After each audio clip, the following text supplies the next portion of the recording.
Assalamualaikum warahmatullahi wabarakatuh. Berjumpa lagi dengan saya Desa pada sesi kedua dengan kajian reproductive behavior. Jadi rangkaian dari mata kuliah tingkah laku ternak. Pada pertemuan yang kedua kali ini kita akan membahas tentang materi lanjutan dari sesi pertama. Jadi lanjutan ini akan mendiskusikan kira-kira yang kalau minggu yang lalu banyak kita kasih tentang male precopulatory behavior. Hari ini kita akan menyinggung tentang female precopulatory behavior. Demikian pula bagaimana lanjutan itu hingga pada tahap copulatory behavior.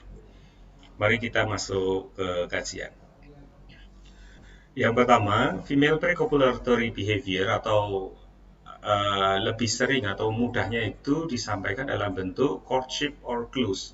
Jadi clues for what? Jadi clues atau petunjuk bagaimana atau hal-hal yang ditunjukkan oleh betina ketika dia ingin dikawini oleh pejantan. Pada betina yang sedang berada pada fase estrus, normalnya akan menyediakan atau menunjukkan petunjuk-petunjuk atau rangsangan dalam bentuk stimulus untuk bisa menuju proses perkawinan, dan ini ditujukan kepada pejantan sebagaimana beberapa hal berikut ini. Yang pertama akan menyampaikan stimuli chemical atau kimiawi yang biasanya dengan mudah akan dideteksi melalui olfactory communication atau mekanisme penciuman dan sebagainya. Ya, artinya dideteksi oleh pejantan melalui indera penciumannya. Kemudian yang kedua melakukan visual communication. Yang ketiga auditory communication, kemudian tactile, kemudian yang terakhir adalah motor clues atau postur dan berbagai movement untuk lebih mensukseskan persiapan copulatory yang akan dilakukan. Baik. Ini adalah beberapa contoh petunjuk atau clues atau signal yang dikeluarkan oleh betina yang akhirnya dideteksi melalui mekanisme penciuman bagi individu jantan. Mekanisme komunikasi ini dimediasi secara utama atau secara prinsipal oleh hormon feromon. She-male atau she-camel, biasanya akan dideteksi dengan mudah melalui Pole gland yang menghasilkan substansi spesifik yang bisa dideteksi oleh pasangannya. Kemudian queen biasanya ini pada kucing ya, special gland atau anal gland. Demikian pula pada hewan pengerat bisa mendeteksi estrus pada betina melalui bau spesifik yang dikeluarkan selama betina tersebut birahi. Pada anjing jantan, dia akan secara alami tertarik pada urin anjing betina yang sedang mengalami fase estrus. Kehadiran feromon di urin juga terdeteksi pada ternak-ternak keluarga sapi, ya, keluarga sapi dan keluarganya. Pada gambar di sebelah kanan itu merupakan gambaran scientific diagram, foto dari unta jantan yang menunjukkan sinyal yang berbeda. Jadi Pole gland ini umumnya dihasilkan oleh unta jantan itu untuk menunjukkan powerful dan sebagainya. Nah, itu ada extrusion of soft palate, jadi ini dihasilkan pada bagian atas bagian mulutnya itu dia akan keluar. Kemudian urine spraying atau Pole gland secretion itu yang bau spesifik yang bisa dihasilkan oleh unta betina. Kemudian ada urine secretion, spraying, jadi dia kencing di mana-mana agar lebih mudah dideteksi oleh unta jantan. Demikian pula salivary gland. Nah, ini mekanisme-mekanisme yang muncul melalui mekanisme kimiawi yang dihasilkan oleh individu betina terutama. Kemudian yang berikutnya adalah visual communication. Visual clues atau sinyal petunjuk-petunjuk birahi yang muncul dari secara visual mudah sekali diamati. Sebagai contoh ekstrim yang sangat terlihat itu pada simpanse yang dia akan mengalami pembengkakan warnanya merah pada skin bagian perineal, kawasan perineal yang disebut sebagai sexual skin. Nah, pada bagian itu selama masa birahi biasanya merah. Dan sikap betina ini dia tidak menolak ketika didekati oleh pejantan, terutama pejantan yang dominan, yang mendominasi luasan tertentu. Jadi gambarannya, pada gambar-gambar ilustrasi berikut itu ada two males grooming near an estrus female chimpanzee. Jadi mereka juga yang jantan biasanya aktif untuk mendekati betina pada fase-fase birahi. Nah, berikutnya ada beberapa mekanisme komunikasi auditori atau suara melalui vokalisasi tertentu selama proses estrus. Bagaimana seekor sapi melenguh atau bilau, kemudian atau domba betina itu mengembi, ya, kemudian ada meringkik dan sebagainya. Kalau di lingkungan kita secara mudah, kalau yang banyak pelihara kucing itu kan biasanya yaitu emit a heat cry, jadi ribut, ngeong-ngeong, kemudian kalau sampai yang mengeluarkan suara-suara tertentu yang sering kalau di dalam istilah Inggris disebutkan sebagai emit a heat cry, jadi ribut gitu ya. Female cats in heat hold their tail to one side to encourage mounting and mating. Jadi kalau kita rangsang pada bagian belakang itu dia akan menggerakkan ekornya ke samping. Jadi sehingga mensukseskan kalau nantinya terjadi proses atau mekanisme kopulasi. Yang berikutnya taktil. Taktil yang umumnya biasanya licking kalau ditunjukkan pada sapi itu ya artinya menjilat pada sapi, pada domba, demikian pula mutual grooming pada kerak, jadi petan kalau orang Jawa bilang, jadi saling membersihkan kutu dan sebagainya, bulunya, yang merupakan bentuk sinyal perhatian yang ekstra diberikan kepada calon pasangannya. Atau rubbing, jadi menggosok-gosokkan badannya pada kucing gitu ya. Yang berikutnya adalah motor clues, jadi merupakan postur atau pola-pola pergerakan yang biasanya ditunjukkan oleh betina yang memasuki fase proestrus. Biasanya mereka akan meningkatkan aktivitas motorik, lebih sedikit beristirahat, artinya banyak beraktivitas jalan, mondar-mandir misalnya dan sebagainya, continuous moving. Kemudian kalau misalnya pada sapi ini bisa ditunjukkan atau ditandai dengan standing heat. Jadi kalau dinaiki itu ya diem saja gitu, tidak menolak atau tidak melarikan diri, tetapi siap menerima, bahasanya seperti itu. Kemudian pada female lion atau lioness, dia bisa merayap, jalan merayap up to, jadi menuju, bahkan squeeze underneath the lion, dia mencoba memasukkan kepalanya itu di bagian bawah singa jantan. Kalau if he is not responsive, kalau misalnya singa jantan tidak juga responsif terhadap perubahan-perubahan motorik yang dilakukan oleh singa betina. Pada gambar berikut merupakan gambaran precopulatory pada singa betina. Yang kedua, kita masuk pada copulatory behavior kajiannya.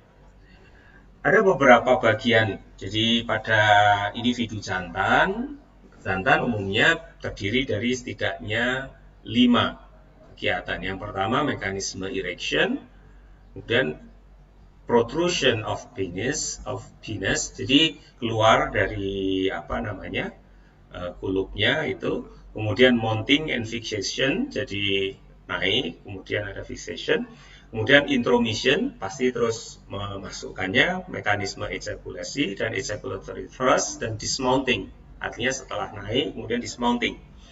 Sementara pada individu betina itu biasanya ditunjukkan dengan pola-pola estrus atau pola deteksi estrus berikutnya. Demikian pula kemauannya untuk bisa menerima dan dikawini oleh pejantan.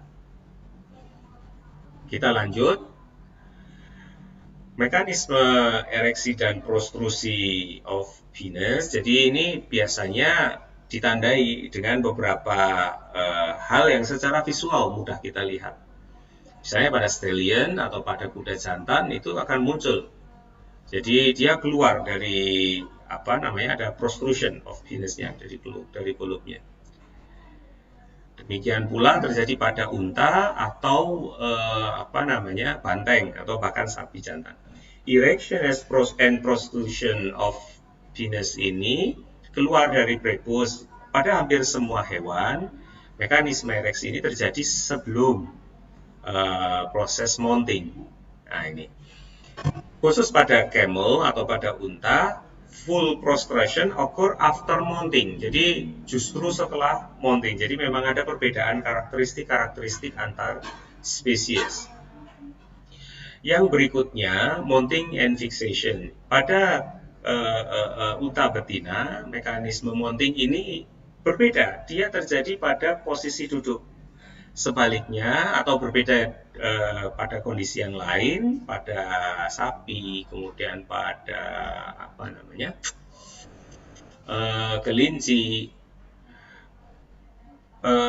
pejantan akan menggigit scarf, jadi pada bagian belakang kepala atau leher, kemudian melakukan mounting maupun fixation.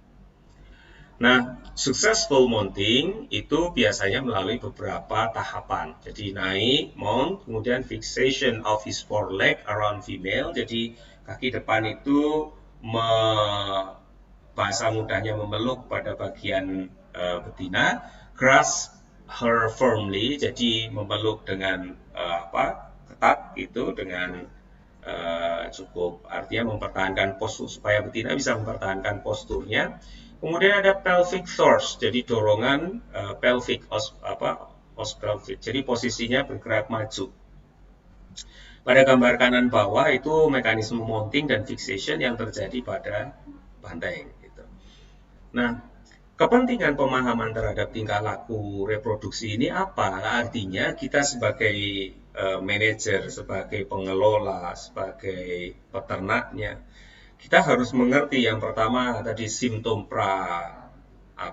pre-copulatory dan bagaimana mensukseskannya, karena selalu setidaknya ada dua kemungkinan. Kalau menggunakan kawin alami berarti harus segera memberikan kesempatan dia bersama pejantan, artinya betina dengan pejantan. Di lain sisi, kalau menggunakan mekanisme perkawinan secara buatan atau melalui inseminasi buatan, berarti kita harus segera menyiapkan, telepon Pak Mantri Hewan atau apa kalau kasusnya di beberapa desa ya. Ini berarti sedang standing heat, ini berarti sedang menunjukkan simptom estrus, oleh karena itu harus segera diinseminasi. Nah, artinya waktu-waktu ini menjadi waktu-waktu yang sangat sensitif untuk bisa menghasilkan konsepsi yang sukses.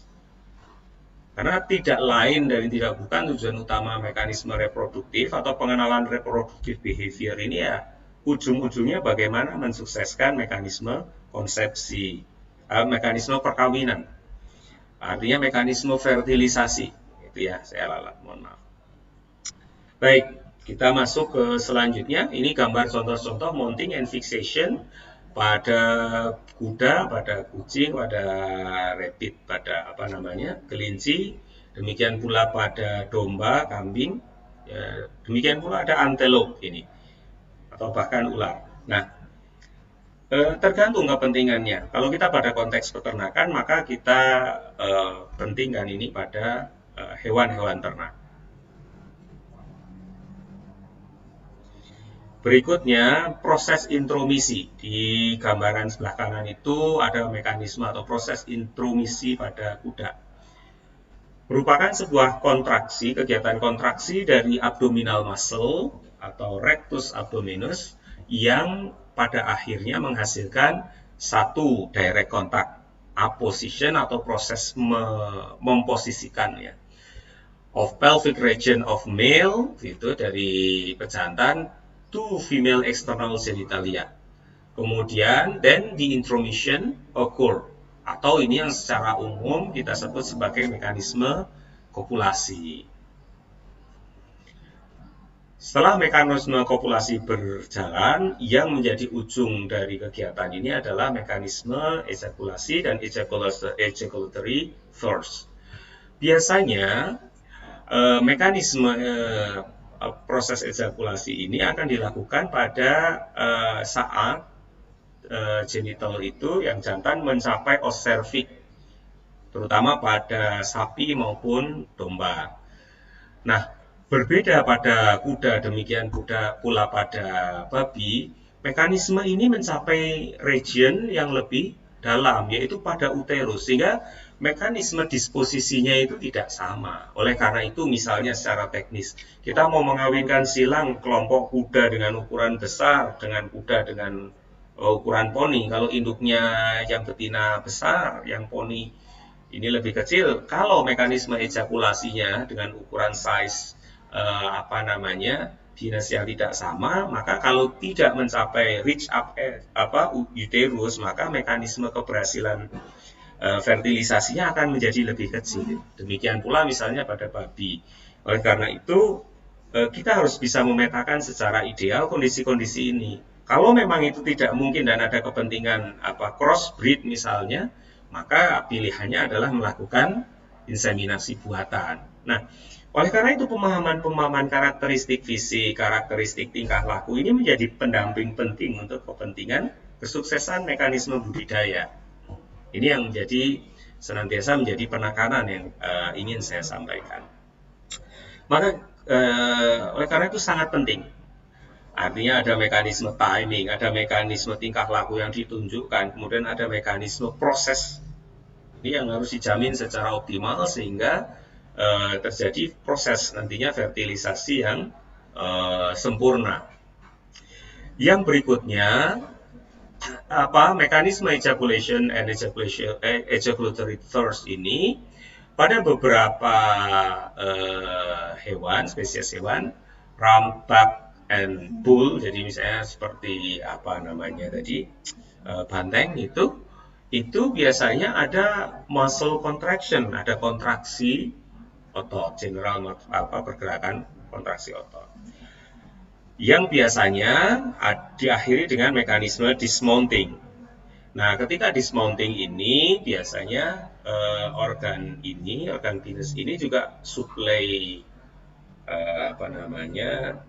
blood flow-nya mulai berkurang sehingga dengan cepat dia akan retract lagi masuk ke dalam prepus atau kulupnya itu, ke kulitnya.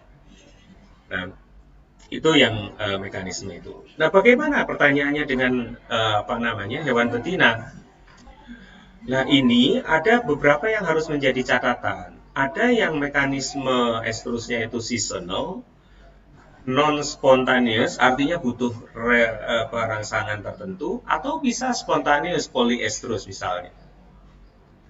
Cow, mare, jadi pada domba, biasanya pada sapi, melalui mekanisme yang spontaneous atau polyestrus ini. Kemudian yang berikutnya yang berada pada musim-musim tertentu bisa jadi monoestrus, misalnya pada kucing misalnya, ya, domba, she camel dan sebagainya. Ini berbeda. Tadi, mohon maaf, tadi yang awal itu cow, mare itu yang untuk kuda ya. Kemudian non-spontaneous polyestrus after coitus ini baru artinya mekanisme estrus ini berjalan pada saat ada stimulus atau rangsang.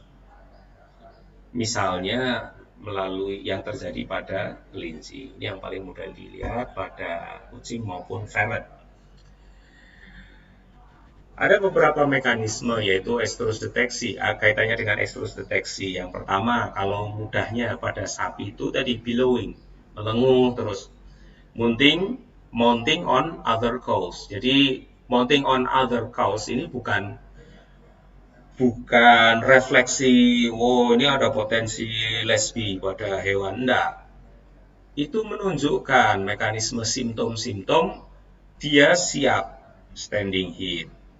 Dengan kebingungannya itu yang dilakukan. Ya. Kemudian ada standing heat tadi. Kemudian restlessness and excitable. Jadi saking tertarik atau ketertarikan yang luar biasa pada berbagai hal. Artinya dia tidak menjadi tenang, bahasa lainnya.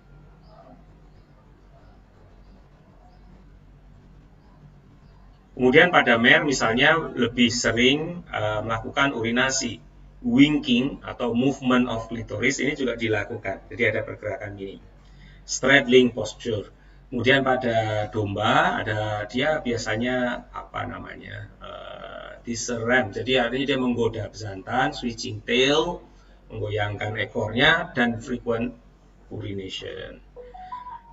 Ya, itu beberapa contoh-contoh baik pada beberapa ternak hingga kucing dan camel. Yang secara umum tadi merupakan interaksi. Kalau kita ingat mekanisme-mekanisme sebelumnya ada ada mekanisme kimiawi, mekanisme vokalisasi dan seterusnya. Ya. Ini penting menjadi komponen yang perlu kita perhatikan. Nah, terus pertanyaannya pada unggas itu bagaimana? Lah, kita lihat ini ada tabel yang disampaikan oleh Burkhead. Tahunnya sudah cukup lama, namun ternyata bisa memberikan gambaran mungkin sedikit ya. Pada kolom yang paling kiri itu ukuran tubuh. Kemudian yang di sebelah kanannya itu number of observation, tapi kita lihat proporsi saja. Frekuensi kopulasinya itu artinya yang rendah itu 32%, yang tinggi itu 17% misalnya. Jadi artinya kalau kita lihat frekuensi kopulasi itu, kita lihat ya, mulai durationnya, total duration dan sebagainya. Kalau kita lihat unggas yang size-nya lebih kecil, itu frekuensi kopulasinya itu jauh lebih tinggi dibanding yang besar.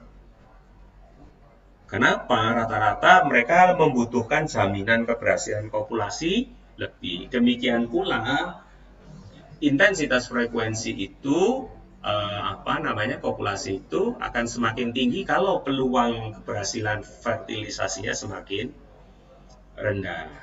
Nah, ini yang menjadi catatan dari unggas. Nah, dari data ini sekilas monogamous bird yang tidak memiliki potensi pergantian pasangan secara intens itu rata-rata population frekuensinya itu cenderung tinggi karena ketergantungan dengan pasangannya cukup tinggi gitu. Baik, kita lanjutkan. Nah, female copulation rate among polygynous and promiscuous bird. Jadi ini juga berbeda tergantung karakteristik spesiesnya dan pola perkawinannya dan tempat perkawinannya. Nah, ini. Ya. Baik, kita lanjutkan. Oh, ternyata sudah selesai. Jadi, itu kurang lebih gambaran dari kegiatan yang simptomnya bisa ditunjukkan oleh baik individu jantan maupun individu betina kaitannya dengan precopulatory hingga proses copulatory dan dismounting. Yang rangkaian ini secara prinsip adalah bagaimana dilakukan atau ditempuh oleh hewan untuk bisa menjamin mekanisme fertilisasi itu terjamin secara optimal. Di satu dan lain hal, pemahaman kita pada konteks ini sebagai endingnya ini menjadi komponen yang penting. Artinya penting untuk menentukan bagaimana tadi memberikan jaminan fertilisasi secara maksimal, misalnya bisa ditempuh dengan pengenalan simptom birahi, misalnya, kemudian pengenalan mekanisme proses-proses yang dilakukan lawannya, artinya bejantannya, sehingga mekanisme baik mekanisme proses mulai dari kopulasinya, deposisi semennya dan seterusnya itu berjalan maksimal. Dan bagaimana kita mencari alternatif metode yang bisa kita tempuh seandainya yang secara alami itu tidak mungkin dilakukan. Bagaimana kita menentukan tempatnya, bagaimana kita menentukan waktunya, bagaimana kita menentukan jumlah sperma yang harus diposisikan misalnya. Ini berkaitan sangat erat dengan pemahaman kaitannya dengan precopulatory, copulatory, dan dismounting yang kita sampaikan pada siang hari ini. Baik, ini yang bisa kami sampaikan. Sampai jumpa pada sesi berikutnya. Kita akan buka sesi diskusi setelah ini. Kira-kira 15 menit ke depan, silahkan menampung beberapa pertanyaan yang ingin disampaikan dan akan kita diskusikan. Terima kasih. Mohon maaf apabila ada yang kurang sesuai. Assalamualaikum warahmatullahi wabarakatuh.